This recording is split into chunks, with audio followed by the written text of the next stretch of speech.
لاحقا عن مشواره في هذه البطولة. الآن الهجوم الخطير والعرضية موجودة والرأسية موجودة وكنترول. نيجر فان إلى كارزان هجم المباراة. ضربة المنعطف الخطير في المباراة، ضربة جزاء في الدقيقة 9 من المباراة.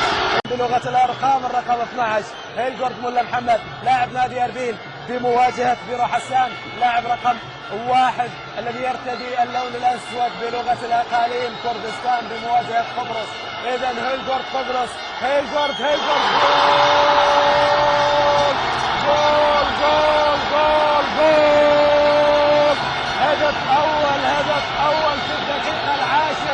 هدف أول في الدقيقة العاشرة، هيلجورد مولا محمد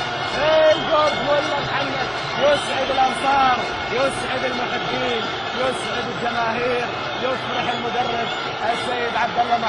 لتبقى النتيجة على حالها، تقدم كردستان بهدف هيلجورد مولا محمد مقابل لا شيء. كرة نيجر فان إلى بيار إلى كارزان. لأن الهدف الوحيد في مباراة كرة القدم نتيجة حرجة. ثاني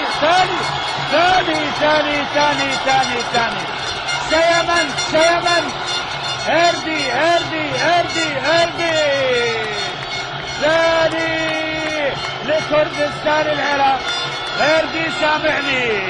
هردي سامعني أفراح كبيرة لجماهير كردستان العراق. وهدف مرة أخرى محاولة نيجر فان. شكري ممكن الثالث لكن القطع. محاولة الآن كاي خطيرة محاولة. لا كردستان العراق وقع في المحظور.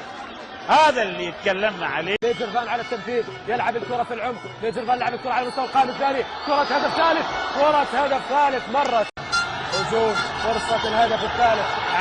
علي محاولة تصويب لكن سهلة تعود. وقريب جدا نيجر فان، عالية الكرة خطيرة داخل منطقة الجزاء الرأسية.